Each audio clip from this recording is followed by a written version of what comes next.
She answered the phone in Mandarin just to help an elderly guest who didn't speak English. Within hours, she was escorted out of the hotel where she worked. Her badge revoked, her dignity questioned. No foul language, no mistake. Just one call, in the wrong language, at the wrong time. But the man who triggered it all, he wasn't just another guest. And he wasn't done with her yet. If you've ever felt silenced for simply being who you are, stay with us. And if this story stays with you, consider liking, subscribing, or leaving a thought. It matters more than you know. Friday nights at Ember and Pearl ran on polished rhythm. The jazz trio played just loud enough to drown complaints. The staff moved with the precision of a stage production, and the menu, fusion Asian with new American leanings, pleased a certain kind of customer. The kind that didn't like surprises. Naomi Ellis had learned that quickly. You kept your head down. You smiled without drawing attention. And if you had to be yourself, you waited until you were off the clock. It was just past 8 when her phone buzzed in her apron. A soft vibration, barely audible under the clinking of wine glasses and the hum of dinner conversations. She was between tables, carrying a dish of Singapore chili crab, when she glanced at the screen. Grandma, assisted care. Naomi stopped. She looked toward the kitchen. No one was calling her. The hostess was busy with a reservation issue. Jordan was pouring wine at table 11. Her section was calm for the moment. She moved quickly, but calmly, ducking into the linen closet near the back bar, a narrow room, barely wide enough to turn around in, lined with shelves of folded napkins and unused silverware trays. She pressed the phone to her ear and switched to Mandarin without hesitation. Grandma, it's Naomi. It's okay, I'm working, but I saw your call. What's wrong? Her voice softened. Her grandmother's words came out in a rush, confused, scared. The new medication had thrown off her sense of time again. Naomi closed her eyes and leaned against the wall. No, you didn't forget anything. It's just the pills. They make you feel that way, she said, keeping her voice low. I'll call the nurse after my shift. Okay, just rest. I love you. It lasted 30 seconds, long enough for Bradford Chase 4, seated at table 9, to hear nearly all of it. Not the words, he didn't speak Mandarin, but the tone, the cadence, the intimacy of it. And the language. It hit him first like a question, then like a judgment. He wasn't eavesdropping, not really. But the table was close to the bar, and the linen closet sat just past the edge of his peripheral vision. A soft voice, fluid and unfamiliar, floated through the gap in conversation. He glanced up, wine glass paused at his lips. Bradford didn't react. He rarely did, at least not outwardly. His suit was custom, his expression neutral, his presence underplayed yet unmistakable. People knew who he was, and he preferred when they remembered their place. Naomi reappeared less than a minute later, the phone tucked away. She walked straight toward the service station, grabbed a tray, and headed for her next table like nothing happened. At the bar, Jordan caught her eye. Table 9 just gave you a look, she murmured. Naomi barely slowed. He didn't pay for that. He didn't look like he meant to tip, Jordan added. Looked like he was trying to decide if you belonged here. Naomi didn't respond. There wasn't time. And besides, she'd been looked at like that before, not just at Ember and Pearl, but in coffee shops, job interviews, and waiting rooms, like her presence needed an explanation. At table 9, Bradford signed the check, no tip, as expected. He stood slowly, adjusted his sleeve. For a moment, he lingered near the bar, pretending to scan the wine display, but his gaze shifted just slightly toward the hallway behind him. Naomi, crouched near the bus cart, caught the glance. Not direct, not threatening, just long enough to be intentional. He left without a word. She watched the door swing shut behind him and thought, for half a second, that the air had changed in the room. But maybe it was just the music, shifting to something slower. She didn't look back, but he knew. Something had changed. The hallway lights in Naomi's building flickered when she pushed the door open. It was almost midnight in Washington Heights, and the chill of early spring clung to her coat like a question that hadn't been asked yet. Her key turned quietly, as if even it didn't want to disturb the stillness inside. The apartment smelled like old mint tea, her grandmother's habit. Naomi stepped in and let the silence close around her like an old friend. The living room light was dim. Her grandmother had fallen asleep on the couch again, wrapped in a navy blanket with frayed edges. A Spanish-dubbed soap opera still murmured from the muted TV. Naomi didn't wake her. She walked into the kitchenette, set down her bag, and sat at the tiny formica table. Her legs ached, but her mind was more restless than tired. She opened her laptop and played the audio from her phone. She had a habit of auto-recording her calls with her grandmother, just in case something went wrong. The voice that played back was hers, calm, gentle, assuring. There was nothing frantic, nothing unprofessional. Just love, in a language not everyone cared to understand. She closed the laptop slowly. "I didn't do anything wrong," she whispered. But even as she said it, there was a pause in her chest like something had already been judged, and she had no say in it. Across the city, in a high-rise apartment overlooking Tribeca, Bradford Chase IV sat at a walnut desk. The window behind him offered a pristine view of lower Manhattan. He didn't notice it. He was reviewing the weekly internal reports Serena Powell had flagged. One note stood out. A staff report from Ember and Pearl incident employee used non-English language in guest-facing area. Disruption minimal, but noted by VIP table. Bradford skimmed it twice. Then he clicked the voice memo Serena had attached. It was just ambiance dinner clatter, then a faint voice speaking Mandarin. Soft, brief, unobtrusive, but enough to be mentioned. Enough to stir a frown on Serena's face, and apparently enough to pass across his desk. He didn't remember the girl's name, couldn't recall her face, but something about her voice lingered. It hadn't been loud, just different. He tapped the back of his pen against the desk and typed a quick reply to Serena. Not ideal. Handle accordingly. Discreetly. He figured it would be a conversation, a note in her file, maybe retraining, nothing drastic. The next morning, Naomi opened her inbox and saw the subject line employment status notification. She read the first sentence twice before the meaning registered. We regret to inform you that your employment with Ember and Pearl is being terminated effective immediately. No mention of the call, just disruption of service environment and guest discomfort. A final check would be mailed within 7 business days. She sat on the edge of her bed for a long moment, her hands still in her lap. The apartment was quiet except for the morning stirrings of her grandmother in the other room, the whir of the fridge, the drip from the kitchen faucet that had never been quite right. Naomi didn't cry. She just stared at the screen like it had offered her a truth she'd always suspected. At the coffee shop on 147th, she met Jordan on her lunch break. Jordan had heard through another server that Naomi was gone. She showed up with a bag of croissants and a face full of questions. "What the hell happened?" Jordan asked, voice too loud for the quiet space. Naomi handed her the phone. Jordan read silently, then cursed under her breath. "Because you spoke Mandarin." For 30 seconds, Naomi nodded, eyes on the table. "I didn't even say anything personal, just called the nurse for Grandma. This is some sanitized racism." Jordan muttered, wrapped in a customer service bow. Naomi gave a half smile. "It's not new." Jordan looked at her, really looked. "You're not even mad, I'm tired," Naomi said softly. "And I've learned anger doesn't fit well in uniforms. It just gets mistaken for something else." The silence between them was tight. Naomi sipped her tea. Jordan leaned back and stared out the window. "Are you going to fight it?" Naomi shook her head. "They'll just say I broke protocol. And I don't have time for another job interview where they ask me to smile through it." Jordan was quiet for a while. Then she said, "I'm going to post about it." "No," Naomi said quickly. "Don't. Naomi, it'll just make it worse. Let it go." Jordan didn't agree, but she nodded. She would wait.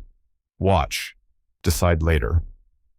Naomi didn't need more trouble, but something in the quiet of her voice, in the resignation she carried so naturally, unsettled her more than rage ever could. When they parted ways, Naomi walked home slower than usual. The city around her pulsed like it always had people pushing forward, traffic complaining, the subway humming below. Nothing had changed. Not for the city, not for the people who decided who belonged where. She opened the apartment door. Her grandmother smiled from the couch, unaware of anything that had happened. Naomi smiled back, set the kettle on the stove, and let the silence tell her everything she already knew.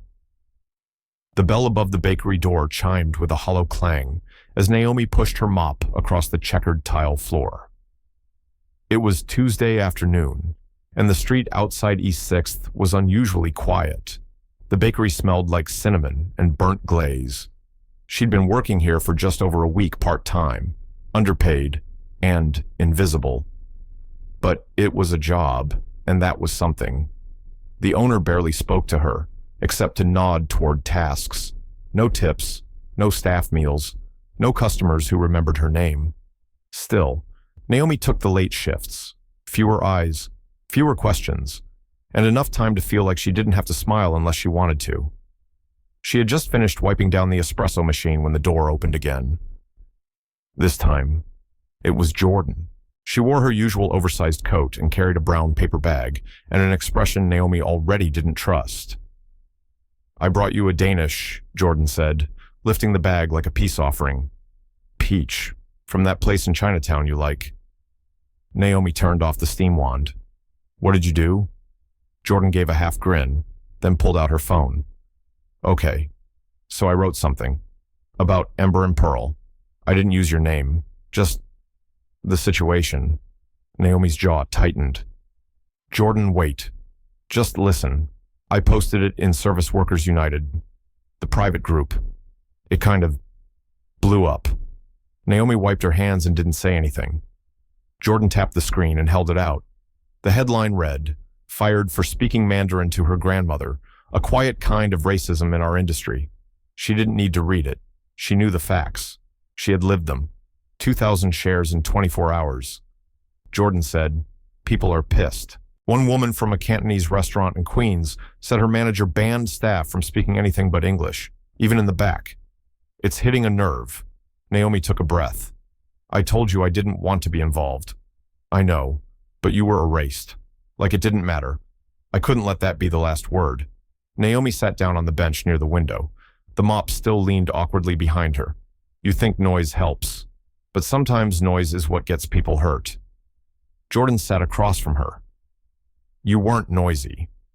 You were on the phone with your grandmother. I know, and they still erased you."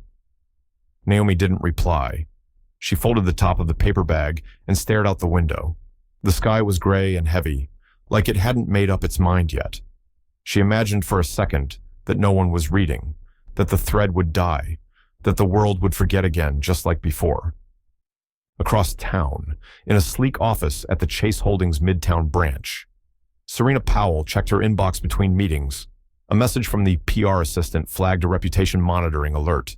It linked to a Reddit post, a Twitter thread, and a growing number of reblogs on Tumblr of all places. The phrase that kept repeating she was fired for being bilingual. Serena clicked through the article. A few lines in, she recognized the layout. It followed the HR note she herself had signed off. She frowned and clicked forward. Subject line: online chatter reformer employee, press strategy. She hit delete.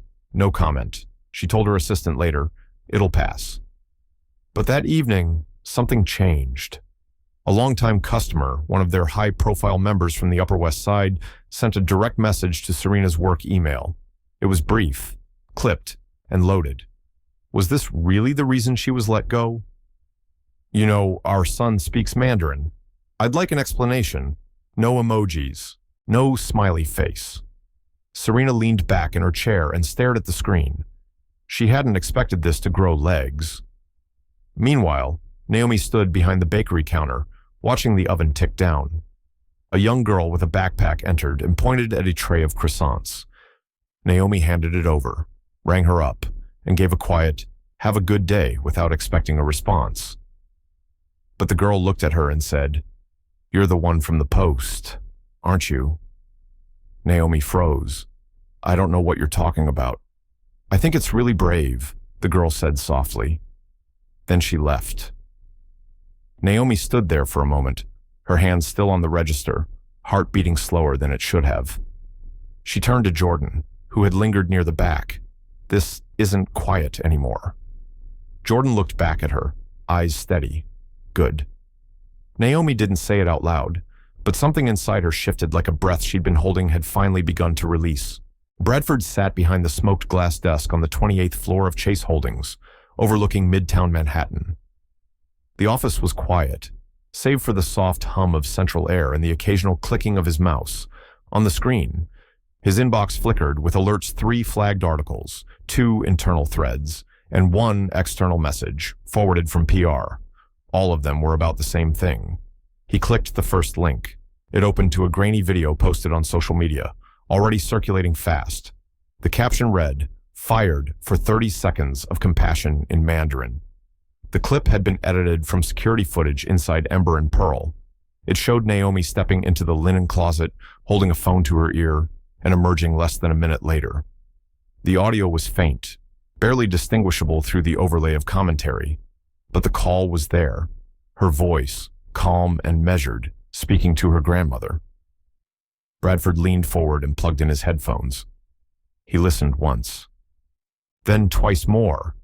It wasn't just a language, it was the cadence of care. The way she said, "It's okay, Grandma." The deliberate softness when she promised to call the nurse. There was nothing loud, nothing showy, but it stayed with him, like the aftertaste of something unspoken. He scrolled further down. Hundreds of comments, thousands of shares. A journalist from a local podcast had already picked up the story. One reply from an industry peer struck him. "If your restaurant serves Asian cuisine but fires staff for speaking an Asian language, you don't have a culture, you have a costume." He opened a blank message and typed to Serena, "Did we make a mistake?" He watched the cursor blink. Her reply came quickly. "Not our concern." She broke protocol. "The post will fade." Bradford stared at her words. They were the kind of response that passed easily in boardrooms, measured, professional. But there was something hollow underneath. He minimized the window and reached for his phone, on a hunch. He opened the archive of Chase Foundation scholarship recipients. It took 2 minutes to find her, Naomi Ellis. Cohort 2020, awarded the Community Perseverance Grant for children of immigrant caregivers. There was a photo of her with 3 other students, all beaming in front of a charity banner. He remembered the day vaguely, remembered his father insisting on handshakes and smiling for the press. Bradford hadn't paid much attention then, but now, looking at her photo, something shifted. She hadn't just been a face in the background. She had been part of something he'd helped build, and now, someone their structure had quietly erased. He closed the laptop and sat back. This should have been a minor incident, a note in HR, a blip, but it wasn't. Not anymore. At that moment, in a small bakery off Avenue A, Naomi was rinsing a tray of burnt scones. Her hands moved with mechanical rhythm, water too hot, cloth too thin. She had just finished wiping the last pan when her phone vibrated on the counter beside the register. It was Jordan. Naomi wiped her fingers dry and opened the message. Videos past 200,000 views. People are asking who you are. Some are calling for a boycott. Others want to know if you'll speak out.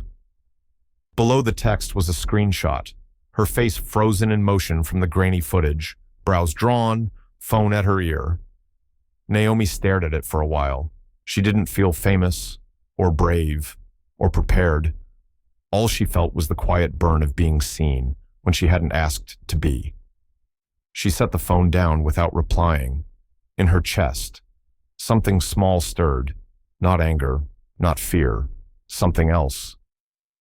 Maybe it was the echo of her own voice caring for someone when no one else could. Or maybe it was the weight of knowing that silence hadn't protected her after all. The folding chair beneath Naomi creaked when she shifted her weight. The room was barely bigger than a closet, 2 chairs, a table, a metal filing cabinet whose drawers never closed all the way. On the table sat a neat stack of job applications, most of them half-filled, and a crumpled letter printed on the back of a flyer.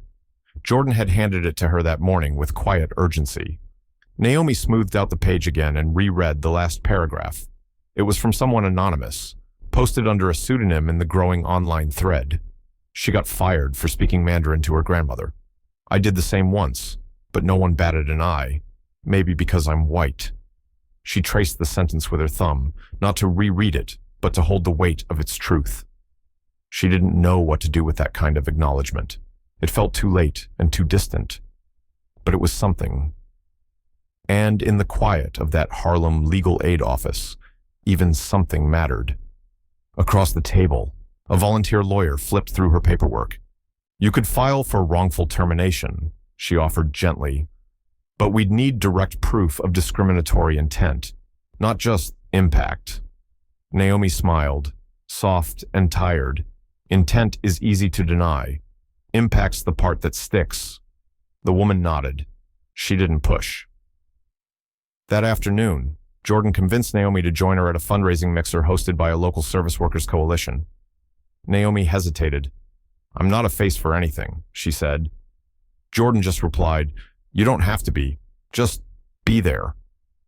It was held in the basement of a Lutheran church on 125th, the kind of space with plastic chairs and string lights still left over from someone's wedding. Naomi stayed close to the back, nursing a cup of lukewarm tea.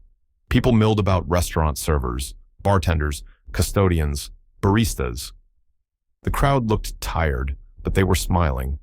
That kind of tired, the kind that knew how to stay upright when it didn't make sense anymore. A woman in a wheelchair rolled over to the table. She looked about 70, sharp gray eyes and a pink scarf. They said you speak Mandarin, she said, almost as a challenge. Naomi blinked. Yes, ma'am. I do. I haven't heard it since my daughter passed. Can you say something? Anything. Naomi paused, then leaned forward and spoke a simple sentence. You remind me of springtime in Nanjing. The woman's eyes glistened. Thank you, she whispered. You made me feel like someone remembered me. She reached out, took Naomi's hand, and gave it a light squeeze. Naomi didn't pull away. From across the room, Bradford stood with a small group from the foundation that had helped fund the evening. He hadn't seen Naomi until that moment. He froze when he did. She didn't notice him. Or maybe she did, but chose not to react. Either way, he saw the whole interaction, the old woman's gratitude, Naomi's stillness, the quiet ease with which she offered something no one had paid her to give. For the first time, Bradford felt the full weight of that phrase, we let her go. It wasn't about rules. It was about convenience. Silence had made it easier. Easier to agree with a system that didn't want to question itself, and he had signed off on it, not with malice, but with absence. Later that night, on the subway ride home, Naomi stared at her reflection in the smudged window. Jordan sat beside her, holding a paper bag with leftover cookies from the event. My dad lost his first job in this country, Naomi said quietly. They said he didn't speak English well enough, but he spoke 3 languages, just not the one they wanted. Jordan turned to her, waiting. He didn't fight back. Naomi continued, said it wasn't worth it, said they'd never hear him anyway. You're not him, Jordan said, and they heard you. They just didn't know what to do with it. Naomi didn't answer. She looked down at her hands, one still faintly flour-dusted from her shift, but something in her shoulders had eased, like the guilt wasn't hers to carry after all. They got off at 168th, the cold cutting sharp against her cheeks. The streets were quieter here.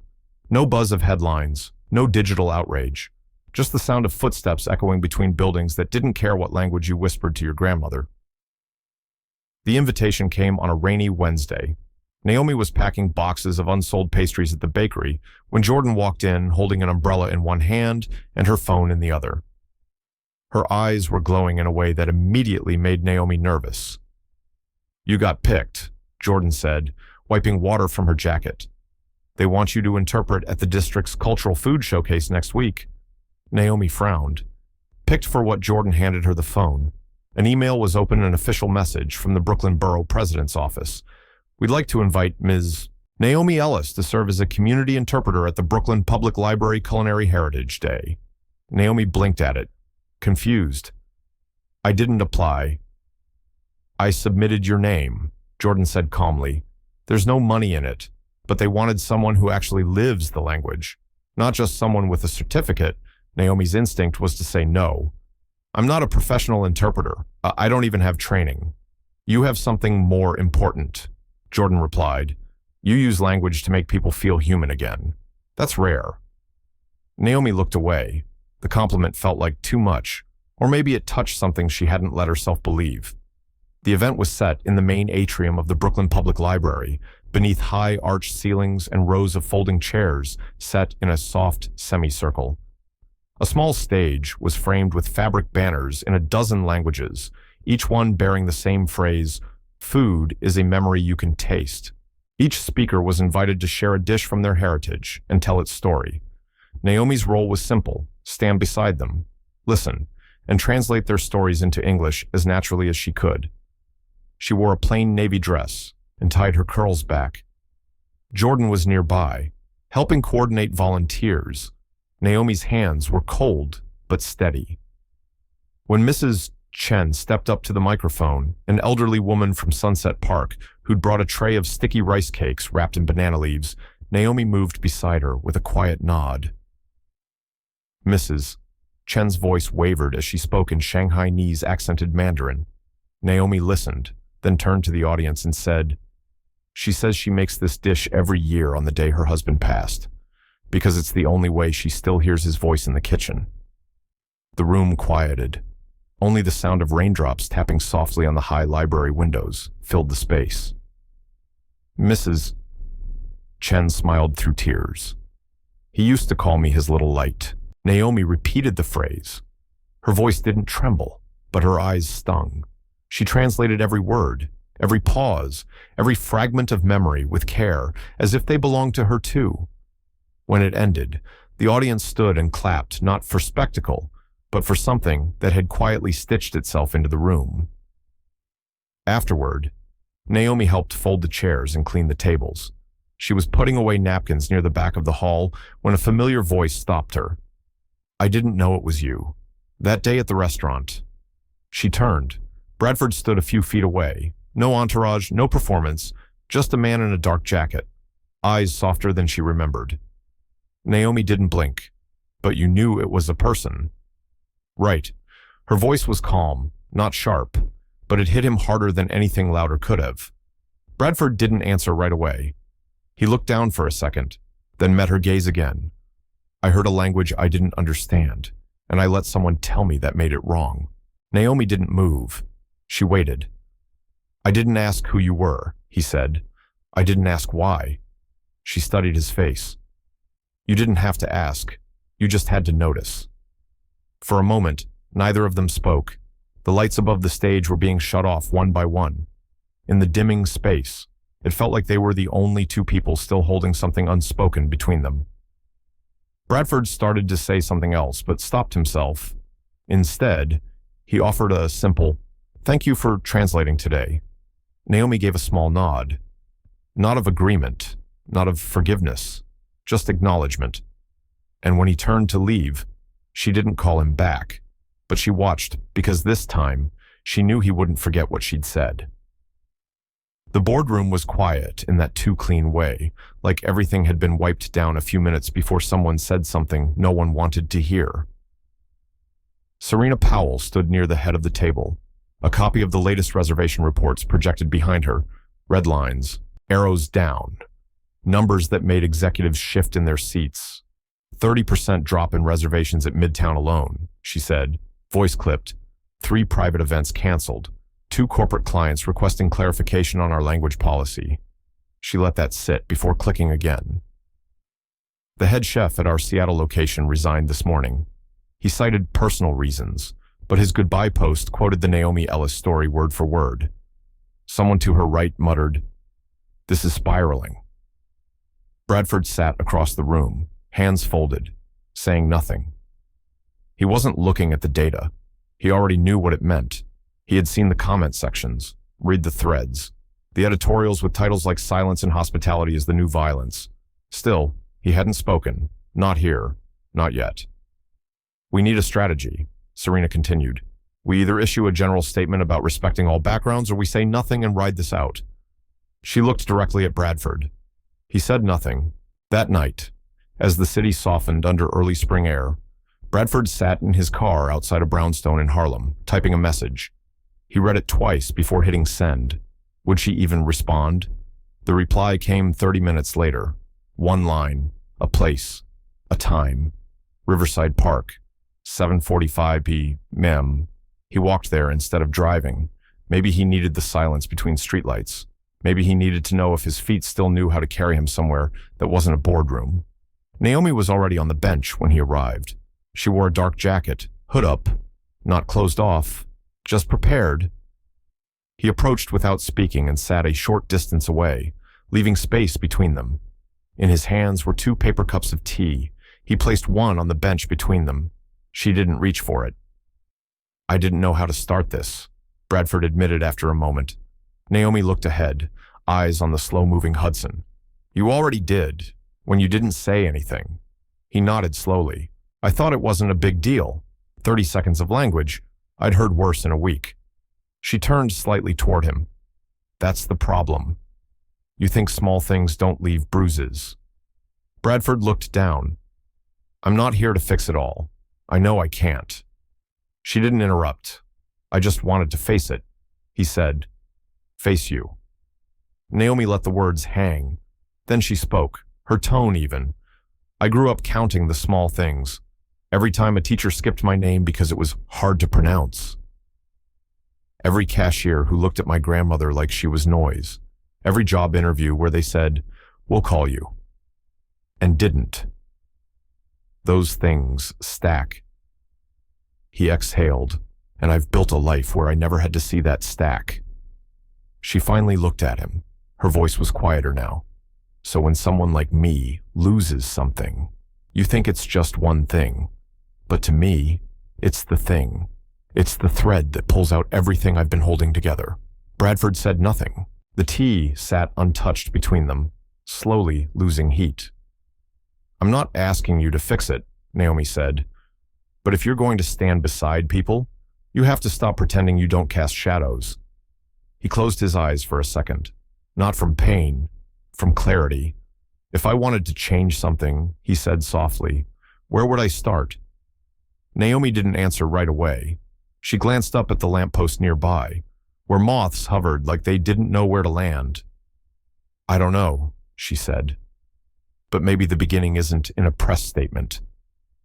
Their eyes met again. For the first time, it didn't feel like a confrontation. It felt like weight being passed from one pair of hands to another. She didn't take the tea, but she didn't walk away either. And for the first time since she had been dismissed, Naomi stayed in the conversation long enough to be heard. The rain had just stopped when Naomi stepped out of the cab.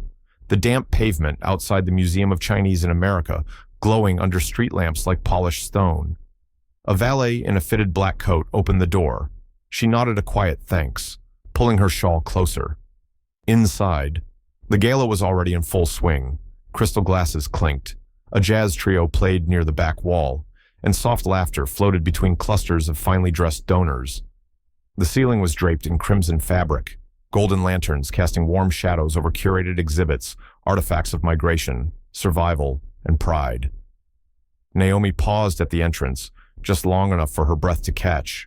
The room smelled like perfume layered on old stone. Her dress was a simple black sheath, nothing extravagant, but it fit well. Her shoes were worn at the heel, but clean. She had twisted her hair into a high bun herself. Jordan had pressed her to come. Not to make a point, she'd said, but to take your place. Naomi wasn't sure she wanted any place in this kind of room. She moved quietly past a group of guests near the buffet, offering polite nods. Someone recognized her. She could feel it in the pause, the way eyes followed after they passed. A woman with red lipstick whispered something behind a napkin. Naomi didn't flinch. She headed toward the art display wall, pretending to study a 1930s immigration document while her pulse thudded. Are you one of the speakers? A man in a navy tuxedo asked as he refilled his wine. Naomi shook her head. No, just attending. He looked her up and down, curious. What field are you in? She offered a small smile. I was a waitress. There was a beat of silence before he smiled too quickly, raised his glass, and wandered off. Naomi let out a slow breath. Across the room, Bradford saw her. He didn't move right away. She stood in the center of the floor like a question someone forgot to answer. He adjusted his cufflinks, not for show, just to still his hands. Then he walked over, not flanked by board members, not with fanfare, just him. He didn't say anything as he stood beside her, and she didn't look up, but she knew. A few feet away, a boy in a clip-on tie broke away from his mother, tugging a crumpled drawing from his blazer. You're the lady from the video, he said, eyes wide. My dad said you speak 2 languages. That's superhero stuff. Naomi bent slightly as he handed her the paper. It was her, roughly sketched in crayon, a red cape fluttering behind her as she held a tray in one hand and a speech bubble in Chinese in the other. Her lips parted, but she said nothing, just touched the paper gently, as if it might melt. Thank you, she whispered. The boy grinned and ran off. Bradford finally spoke, low and even. That was the best part of the night. She folded the paper carefully. It's not the first time a kid saw more clearly than a room full of adults. From the far side of the room, an older woman with silver hair and a satin jacket was staring. Her eyes narrowed, lips pursed. Then she turned to whisper to a man beside her, both glancing Naomi's way. Bradford noticed. That's Joyce Latham, board member. She has views. Naomi looked at him. Let me guess. Tradition matters more than people. No, he said, after a pause. Perception matters more than truth. Naomi tucked the drawing into her clutch. That's why things break. Before he could answer, someone nearby murmured her name, just loud enough. Rivera. Is that... She turned toward the voice, but the source had disappeared behind a wine tray. Bradford tensed slightly. Naomi didn't speak, but something in her spine straightened. She walked away from Bradford, only a few steps, as if needing air. But he didn't follow. Not yet. Naomi stood in front of the old wooden cabinet in the corner of the living room, the one that had held her father's books since she could remember. It was barely past sunrise, but sleep had long abandoned her. The memory of the gala still lingered polished marble, white smiles, her own name said in hushed tones like it didn't belong. She slid open the middle drawer. It creaked. Inside were tax forms, folded menus, a few black and white photographs of her father in front of his first restaurant, and at the bottom, a worn yellow folder labeled River Place, 2004. She opened it slowly. Inside was a letter, crisp, typed, legal in tone. It was addressed to Mr. Chin Ellis and Mr. Marco Rivera, co-founders of Lotus Table, a small pan-Asian eatery that had opened on a quiet corner of Brooklyn in the early 2000s. The letter read, "While we appreciate your proposal, Rivera and Chase. Property Holdings has determined that your establishment does not align with our vision for the redevelopment project. We will be moving forward with alternate tenants." At the bottom, a bold, slanted signature, Bradford Chase III. Her fingers clenched the page before she realized it. The surname on that letter, the polished logo at the top, was the same name that had stood beside her in silence at the gala. She called her mother. It took a few rings. Then the familiar voice answered, worn but alert. "Naomi, did you ever tell me about Dad and that property company Chase Holdings?" A pause, then a sigh. "No, sweetie, we didn't think it would matter. We didn't think you'd ever need to know. I found the letter." Her mother's voice was low. "Your father believed in that restaurant. He mortgaged everything. After they turned him down, we tried to hold on, but we couldn't keep up the rent. Chase Holdings bought the block, demolished it, said they had plans for luxury units." Naomi sat back against the couch, her heartbeat loud in her ears. "He worked at 3 different places after that." Her mother continued, "Late nights, double shifts. He stopped talking about food, just tried to make it to the next paycheck. That dream broke him long before the stroke." The line went quiet. Naomi finally whispered. Did he know who they were? He did, but he never taught you to hate them. He didn't want you carrying that weight. She sat in silence for a long time, then opened her phone. Her fingers hovered before typing a single line. We don't need to meet again. Bradford's reply came minutes later. I understand. But the stillness that followed didn't feel like resolution. It felt like something that had just begun to sink beneath the surface. Miles away, in his office on the 29th floor of Chase Tower, Bradford leaned over his father's old files. He had asked his assistant to retrieve anything from the company's expansion era. He found a map, colored, dotted, stamped with a label Community Transition Zones. Next to it, target properties for strategic removal. He saw a red circle drawn with precision. Lower Brooklyn, Naomi's block, the year 2003. She would have been 10. He didn't speak. He didn't move. He just stared. Back in Harlem. Naomi closed the folder and tucked it back in the drawer. She didn't want revenge. She didn't even want to confront him. She just needed air. But as she was about to hang up, her mother said softly, You don't have to forgive anyone, Naomi, but don't let someone else's anger become the room you live in. Naomi closed her eyes, and somewhere deep inside, a thread she'd been holding for too long began to loosen.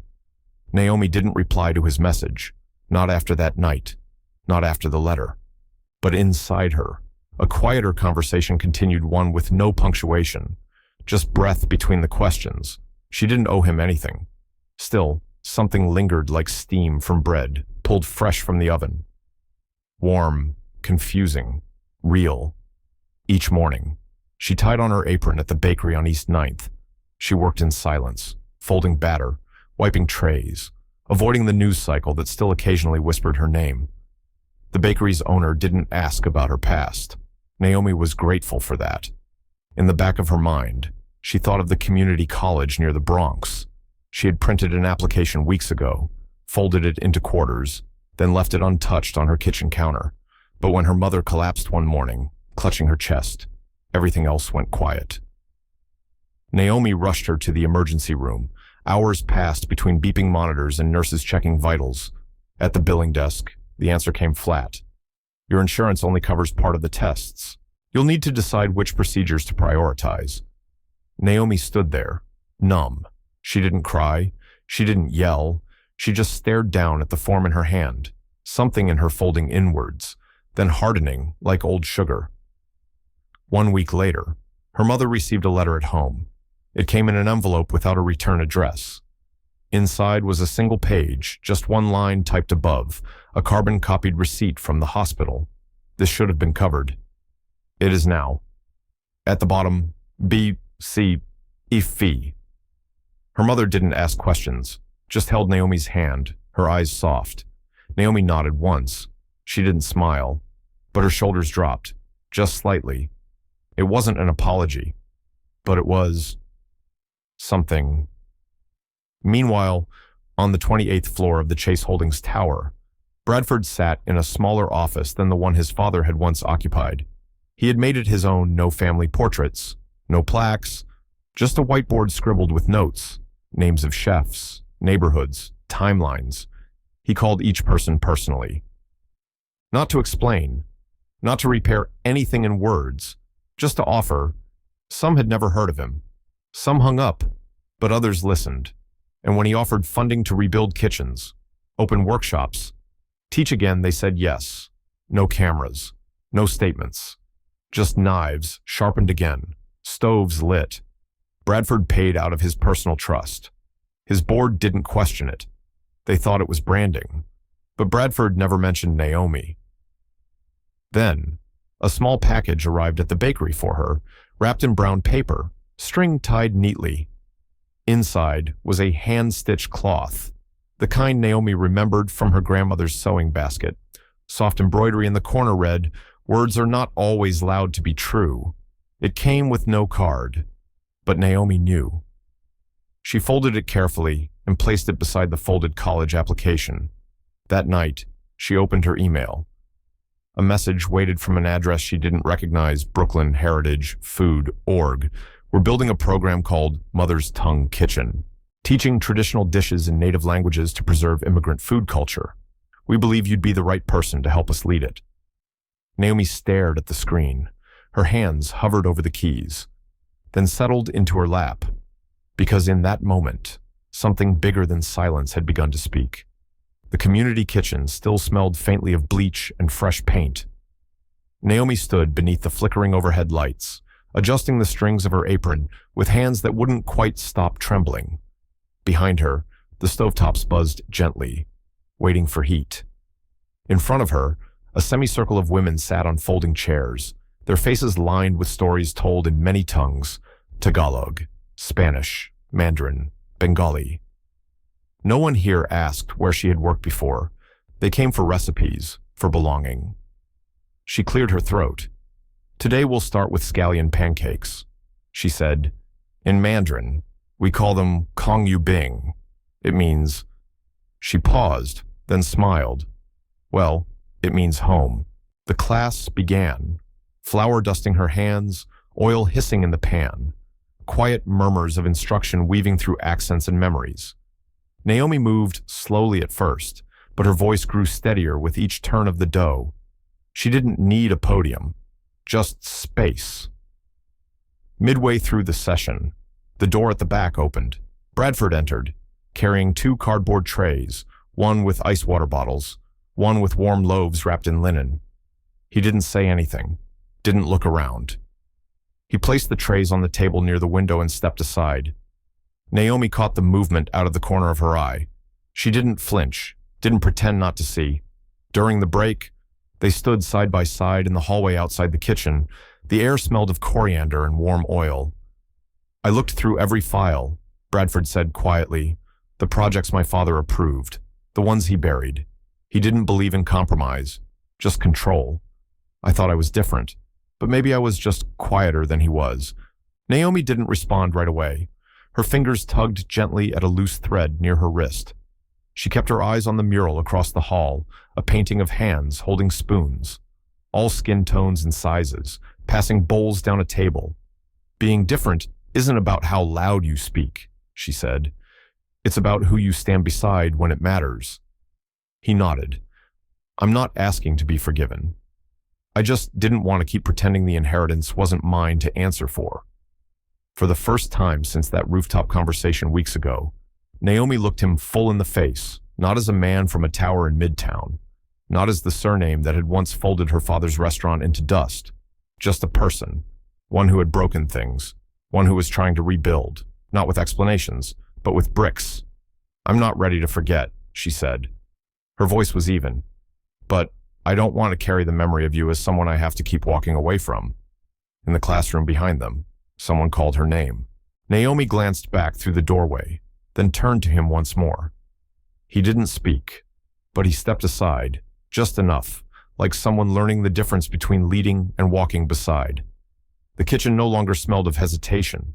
It smelled of garlic, steam, flour, and stories.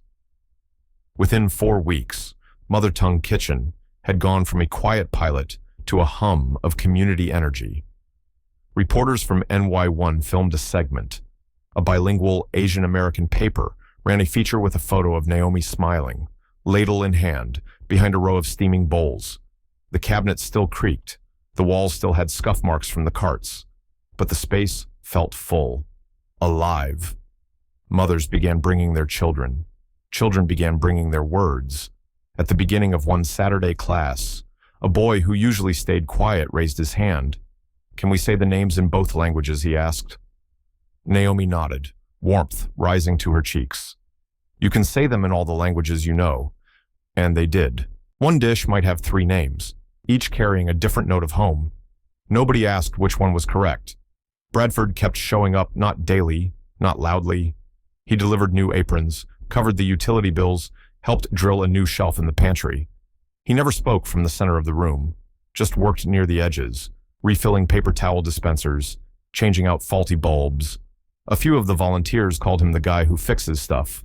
One day, during cleanup, a boy about 7 looked up from folding chairs and whispered to Naomi, "Is he our kitchen uncle?" Naomi didn't answer. She just smiled and handed him a damp cloth to wipe the last table. Later that week, She and Bradford sat across from each other in a city office waiting room, their grant application for building repairs in hand. Naomi wore her simple navy blouse. Bradford had on a wrinkled button-down. They answered questions in tandem, Naomi in Mandarin, Bradford in English, translating for each other when needed. The clerk barely looked up. But when they left, she paused and said, "Good luck with your little kitchen. I hope you get it outside." They walked to the corner without speaking. Then Bradford turned. "You don't have to let me stay part of it." "I know," Naomi replied. "But you've stayed anyway." That says something too. The following Monday, the children gathered around the long table for a new project, draw their favorite dish, and the person who makes it. Crayons and markers flew. Laughter bubbled up like broth on the stove. Naomi moved among them, gently correcting spellings, tying apron strings. One girl, maybe 9, tapped her arm and held up her drawing. Naomi leaned closer. In the sketch, there was a kitchen table, the scallion pancake station, the big rice cooker in the corner. There was Mrs. Lang with her cane. There was Naomi at the center, laughing, and in the back corner by the sink, a man was washing dishes, sleeves rolled up, head slightly bowed. Naomi blinked. "Is that your dad?" she asked softly. The girl shook her head. "No, that's the helper. He's always there." Naomi looked at the image again. The face was rough, but recognizable. Bradford, not drawn as a hero, not even in the center, but drawn in, present, real. She said nothing, just sat with it. That afternoon, she found him fixing the wobble in the pantry door. Instead of turning away, she picked up a level and helped him hold the hinge straight. They worked in silence for a while, but the silence no longer carried weight. It carried something else now, something steadier. The rain didn't stop all morning. It came soft and steady, tapping on the windows of the Brooklyn Community Center like a gentle knock that refused to be ignored. Inside, the fluorescent lights flickered a little as the morning class settled into a slower rhythm. The gas stoves weren't on yet. The smell of spices hadn't filled the air. But the children, always the first to arrive, had already turned the prep tables into their canvas. Markers, crayons, and bits of cut paper were scattered everywhere. A few of the older kids tried to draw soup dumplings from memory. Some sketched steaming rice bowls. One group decided to draw the people they liked best in the kitchen. Naomi walked in, rain still clinging to her hair and coat sleeves. She shook her umbrella at the door, slipped off her soaked shoes, and entered barefoot for now. She was still catching her breath when she saw it. On the bulletin board, taped neatly among recipes and class reminders, was a new drawing, bold, bright, unmistakably from a child's hand. It showed her standing beside a tall man in an apron, both of them holding ladles. The words under the image, written in careful block letters, read Miss Naomi and Dad Bradford. For a moment, the noise in the room seemed to blur. Naomi just stood there, lips slightly parted, rain still dripping from her collar. The children kept giggling behind her, unaware of how the words had landed. From the corner of the room, a little girl stepped forward. Joy, the daughter of a woman who taught the Thursday Vietnamese class. Her braids bounced slightly as she walked. She pointed at the drawing proudly. "I thought he was your dad," she said plainly, "'cause he's always here, and he makes really good bread." Soft laughter rippled through the adults. One of the mothers smirked, nudged another. Another whispered something in Spanish. Naomi still hadn't moved. Bradford was behind the prep station, organizing trays of whole wheat buns. He froze for a second, mid-motion. Then he looked over his shoulder. He didn't correct Joy. He didn't look flustered. He just smiled gently and returned to wiping down the counter. Naomi finally moved. She walked toward him slowly, her steps quieter than usual. Her voice, when she spoke, was lower than a whisper, but steady. "Joy wasn't all wrong," she said.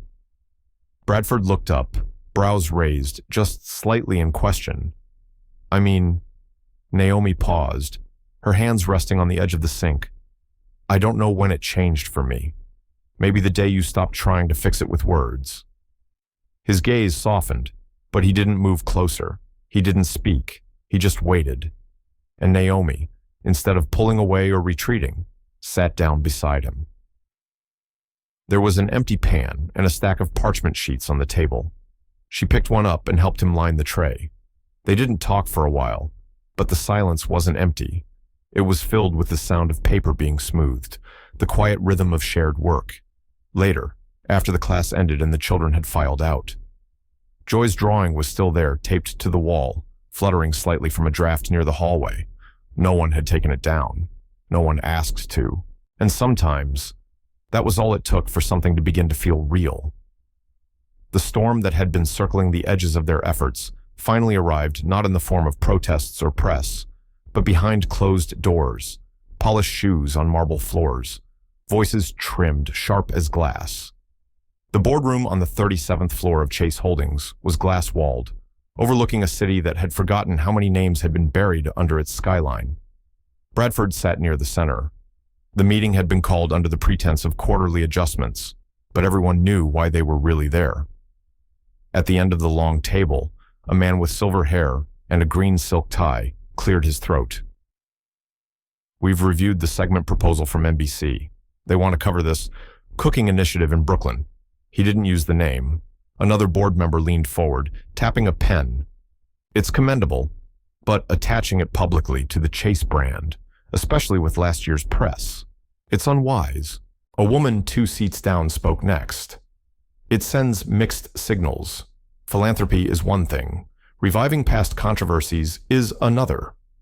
Bradford watched them carefully, eyes still. He didn't blink. Not when they mentioned the past.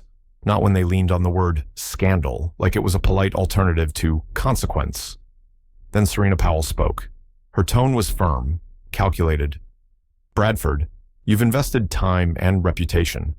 But let's be honest. This program doesn't align with Chase's current positioning. You're a member of the board. You should recuse yourself before we're forced to." The air in the room turned tight. Bradford folded his hands, waited, then stood, slowly. "I know the name Chase has weight," he said. "It built towers, bought headlines, but it also erased people, their homes, their stories." He looked around the room, one face at a time. "My name is tied to that history. I won't pretend it's not. But I'm not here to run from it. I'm here to build something different with the same name. This time used to remember, not erase." No one spoke. Even Serena didn't argue. She rose from her chair, gathered her papers, and walked out without a word. Later that afternoon, Naomi sat in the modest office of the community center. A brown envelope lay unopened on her desk. She had seen the sender's name, legal counsel for Chase Holdings. Inside was a formal demand remove, the name Chase Foundation, from the public project listings or face legal action for brand misuse. Naomi stared at it for a long while. Then she clicked open a blank reply window and began to type, not in haste, not in fear. "If a name was once used to erase," she wrote, "then today it will be used to recall, not a brand, but a neighborhood, not prestige, but presence." She signed it with her full name. That night, Bradford called. The line crackled slightly, but his voice was clear. "If you want me out," he said, "I'll step back. This project is yours, Naomi, not mine." She didn't respond right away, just listened, then spoke. Steady. "I don't need you to step back," she said. "I need you to stay, so no one can say you disappeared when it got complicated." He let out a breath, then silence. Moments later, a new email slid into Naomi's inbox. Subject 2004, Holdings Archives. The sender was anonymous, but the message was direct. "I don't agree with what they're doing. If you want the original documents proof of what was planned back then, I have them."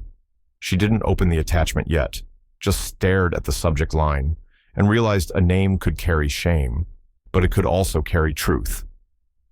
The hall smelled faintly of ginger and lemongrass, layered with warmth from fresh-baked bread and the tang of lime.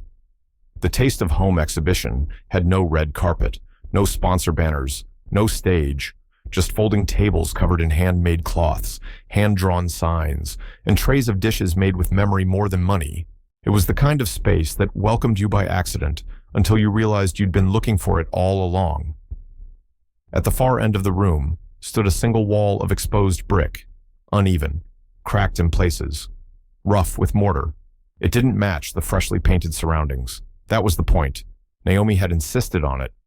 It was all that remained from the building that had once held her father's restaurant, the place where he had cooked with hope, only to see it turned into rubble for a luxury development.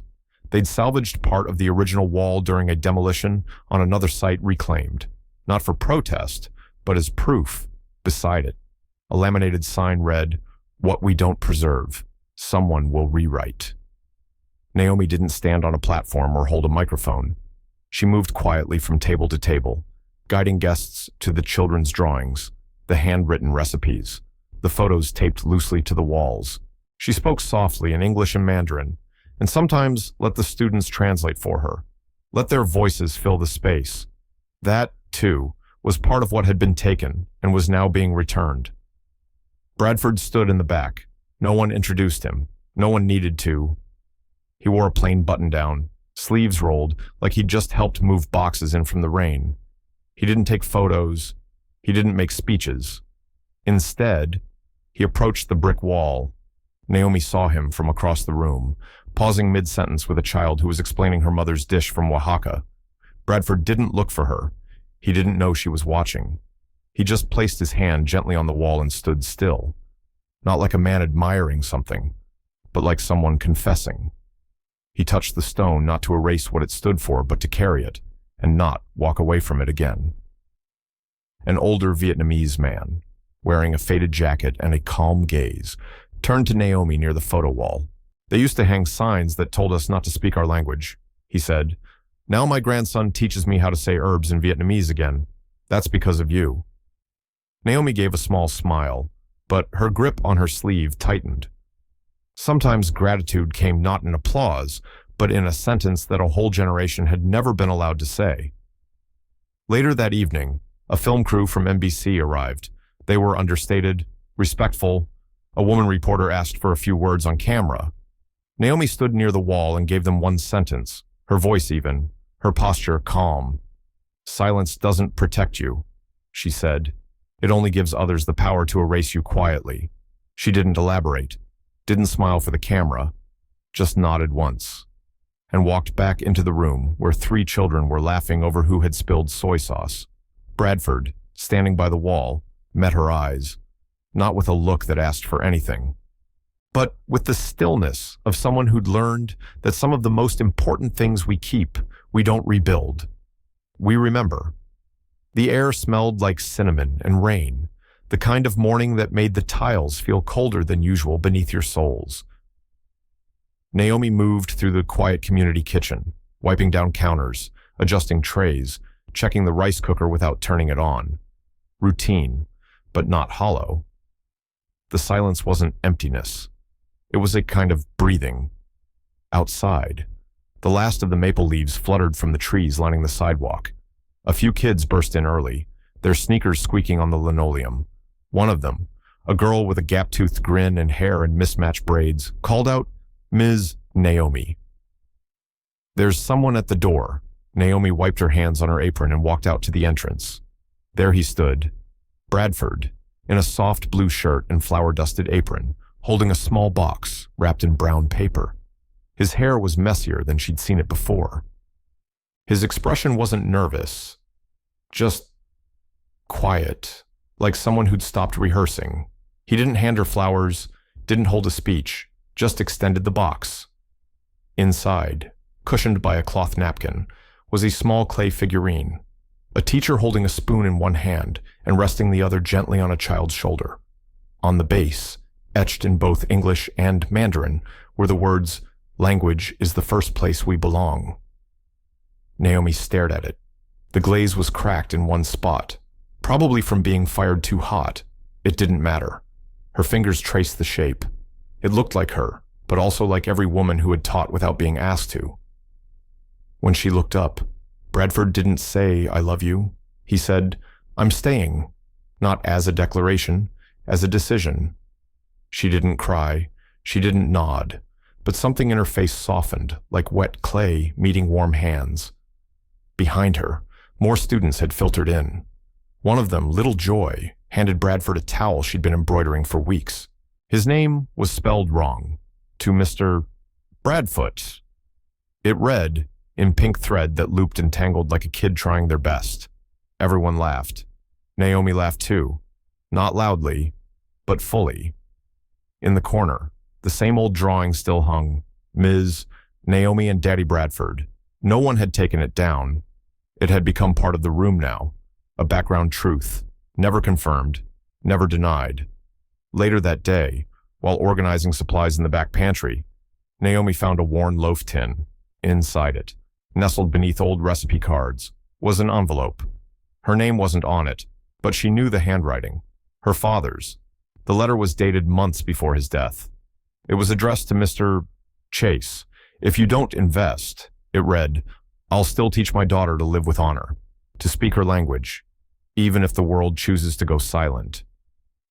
Naomi sat on the low bench and read it twice, then folded it, slow and careful, and placed it beside the clay figure in the cabinet above the stove. She didn't call the press, didn't post it online. Some things don't need to be shown to matter.